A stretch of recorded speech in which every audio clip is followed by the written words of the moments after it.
Okay, so here is a quick tip for this week. We're talking about books, magazines, newspapers. Let's take a look at magazines because that's the one early on in the internet age as print publications started to have issues with being able to sell. Everybody kind of wrote magazines off. And the question has been, can magazines make it in a digital age? Can they survive on the internet? Print magazines had been around about 300 years by that point. Pretty popular during the Revolutionary War period and going forward. You had the Farmer's Almanac, which is technically a magazine, and a lot of different iterations. And when I was a kid, I can remember, Look magazine, Time magazine, Newsweek came along. There was the Saturday Evening Post. There were a lot of magazines that came out and everybody read them. And as the internet began to flourish, you see the desire for magazines drop because everybody's going to the internet now for their source of information. Magazines can survive in a digital age. Now, there's some issues, of course, that come into play. Oops. I gotta zip through all my.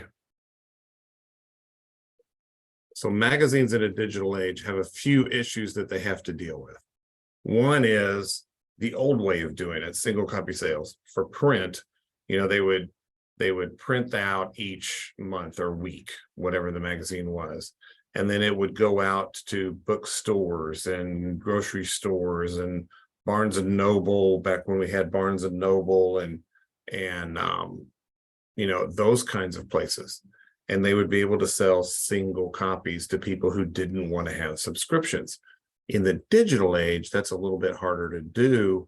You can create digital pages, right, which are duplicates of what your print magazine would be, but there's not really a way to do subscriptions to that easily and still get single copy sales.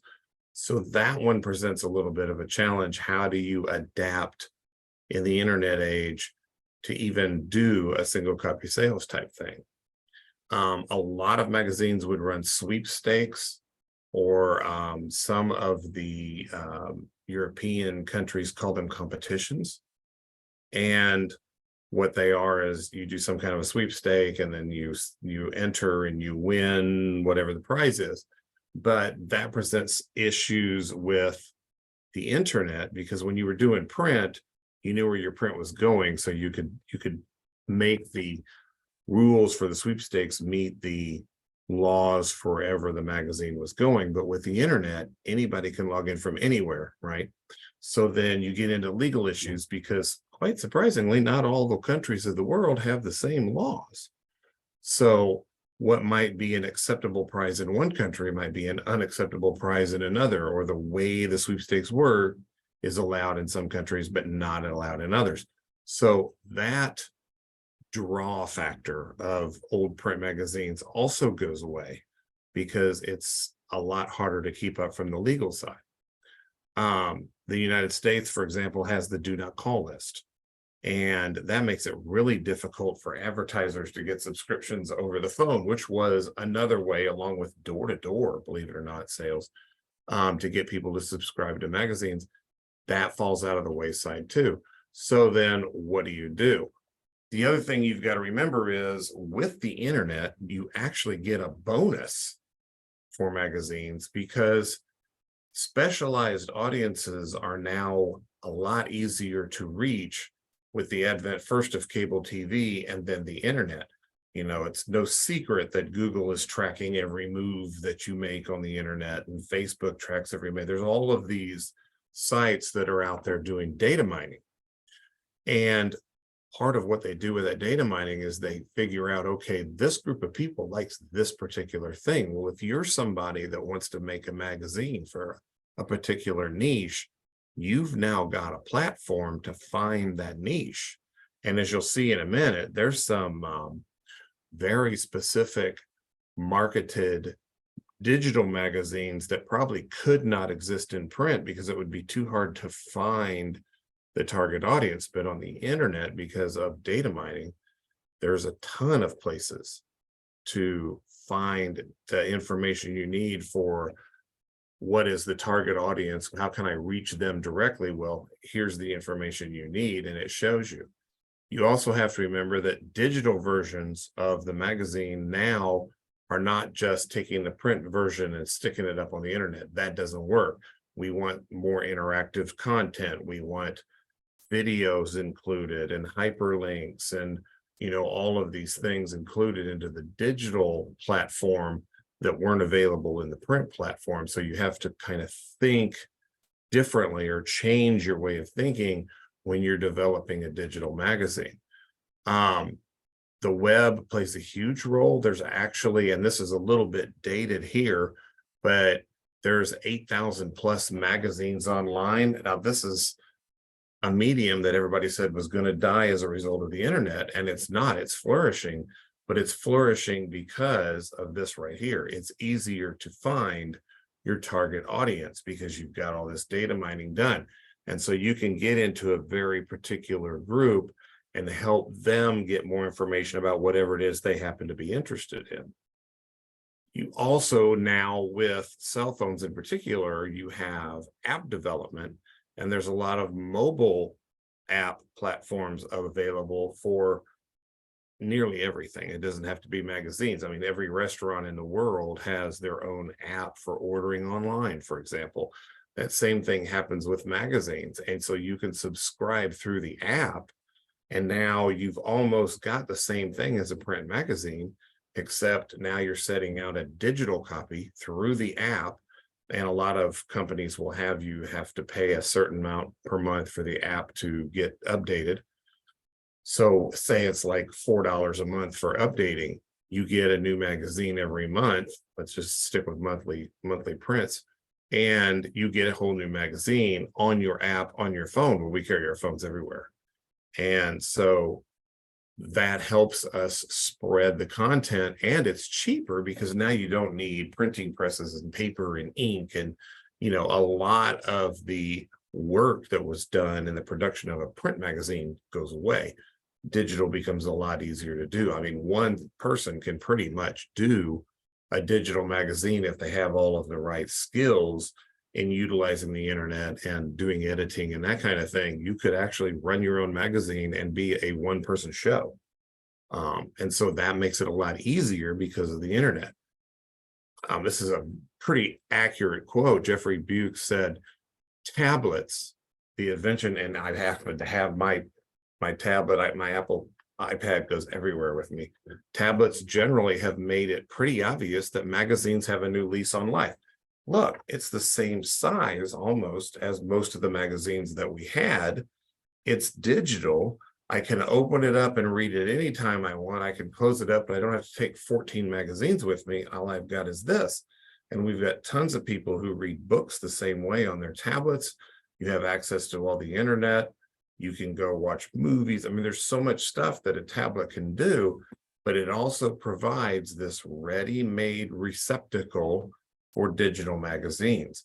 And so as a result, and here's where I said a little bit ago, you get magazines that probably could not exist in print because of, as you'll see the topics, there just wouldn't be a wide enough spread audience to put the money into printing presses, paper, ink, all the stuff you need for a print magazine.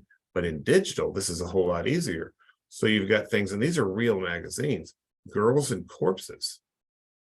That's a pretty small niche, I would think. Maybe I'm wrong, but I would think. Or this one, I thought this one was hilarious. This is a real magazine, and it's all about just cranes, not the bird cranes, cranes that pick stuff up. And this is a monthly magazine that comes out about cranes. Well, you're going to have a very small group of people that are interested in that, but those people might be fanatic about cranes, and they spend enough money to keep the digital product going for a very small group of people. Here's another one. This is called Pro, and it's actually for portable potties. So that's what you can't tell it there, but you can see it here. These are all portable potties. And that's all that magazine is focused for, is people who distribute portable potties, or they make them, or whatever it is they are in that particular industry. This is a very small niche. And then the last one, believe it or not, this is a real magazine too, Serial Killer Magazine. So it's a magazine for people who are interested in serial killers. And I've had a couple of students in public speaking who were fascinated by serial killers, probably would sign up for this magazine. All of these probably could not exist in print, because you would print them and then send them out, and they've got to go places where they sit on shelves to be sold. And not that many people are going to see that and go, oh, I want a porta potty magazine. It's just, you're not going to have it. But in the digital world, it's a whole new ball game, because now through data mining, you can find the people that would be interested in each one of these and all of the other kinds that are out there. So magazines are far from dead. They're actually very much alive and surviving now. Of all of the media that is talked about in the texts, books, magazines, newspapers, all of this, magazines actually attract the most specialized audiences. And like I say, even if it's just one or two people putting that magazine together, they've got a focused audience. And they probably can keep that audience if they can keep just enough information going to keep the audience interested. And when you're fanatical about something, and well, let's face it, we're all fanatical about something, you're willing to get involved in it. So digital is perfect for magazines to continue on. They also are the medium that are most in tune with social media, with social trends, with economic trends and cultural trends. It's really easy to pay attention to all that and adjust your content to very current things, because adjusting digital is easy. You make one adjustment, you've adjusted every copy out there in the world. Even if it's downloaded to an app, you make one adjustment and send it out, and it pops up in the apps, and boom, you can stay extremely current, and not a lot of the other platforms can do that. They also have the power, I should have taken that out. They have the power to influence social trends. As weird as some of those magazines might seem, they could slowly start building popularity. That's how some of these other things that have happened in the political world in the last 7 or 8 years have happened. A small group of people get into something, and because it spreads through the internet, it actually becomes more popular, and it becomes a bigger target audience. So that can happen with magazines as well. So there's a whole lot of potential out there for magazines. Now, there also then brings in some ethical issues, some of which are in that discussion board you're going to talk about. Photoshopping, airbrushing photographs. We do that a lot. Advertisers have been doing it for a long time, taking out imperfections and modifying models' profiles and stuff in order to get them to look like what they want to have sold. So is that ethically okay? Should you be at least told that, hey, this has been altered from what it really is? And we're kind of seeing a trend towards telling people that, but we're a long way from, yes, this has been altered. No, this has not been altered. There's a lot of stuff out there that gets altered that we don't realize. Is that an issue for the public, for the masses? Because what you're getting is gatekeeper adjusted media in a mass communication format. Is it deceptive? Some would argue, yes, it's very deceptive. Others would argue, no, that it's showing you what could be. So it's not really deceptive, it's hopeful. And that's kind of where that argument lies, back and forth between those two. And you have to think for yourself, do I find this to be deceptive? Do I feel like they are presenting me a false image or false hope by showing me this and saying, oh, look, you could be this? Well, maybe, but maybe not. And also, do you have a right to know if an image has been digitally altered or digitally enhanced? Or should they just go ahead and put whatever they want out there and leave it for the public to decide whether they believe it or not? Or should you upfront say, we've altered this picture? And we see this in all kinds of areas. Advertising, again, is huge about it, but so are gossip rag magazines and Some of the news organizations do it. Some political groups do it. There's a lot of altering from a digital standpoint, and our ability to do digital alterations is getting better and better each day. And so it's reaching a point where it's almost impossible to look at something and know whether it's a fake or not. Is fashion truthful? Or is it something that they're doing to try to get people to spend more money? Is fashion art? What's the big deal around all of the altering and changing and presenting of ideas that's out there? And that's something that as consumers, we have to decide, and we have to say, okay, I've had enough here, or I've not had enough here, or this is already, I draw the line, it needs to stop. We need to come up with those kinds of things. So I said I would show you a video of a model being altered. This one is crazy modified from what the model really looks like. And all of these questions apply after you watch this. Is it deceptive? Would you call this deception? Is it okay to do it? And should they tell you that they've done it or not?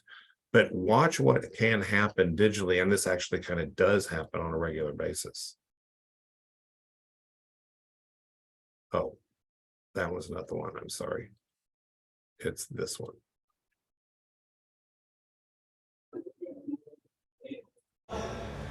Very quiet, please. Cameras rolling. And we're recording sound. It's slated.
So we have to decide, is that deception? Is it something we should know about as consumers of mass communication? Is it okay to put that out and not tell people that it's being done? I mean, obviously that girl could drive by her billboard and not even really realize that's her, because when they get done stretching her neck and narrowing her face and moving her eyes and doing all the things they do, it does not look like the model at all. And that's a fairly common practice in advertising world, and it's done in magazines and stuff too. I kind of wish this one had worked as well, but it's not working. Because in this particular one, the video of this, they stretch her out and add about another 6 inches to her height. They change the curve of her back and they make her legs smaller. I mean, it's amazing the stuff they do. Is that deceptive?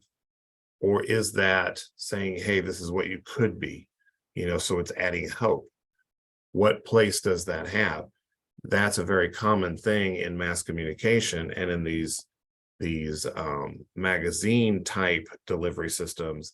It's definitely used a lot. And so we've got, as consumers, to understand it, think about how do we feel about it, and let those advertisers know if it's something that we find not acceptable. So that's the quick tip kind of going on magazines. I will put some more up later on this week. Have a great week. Bye-bye.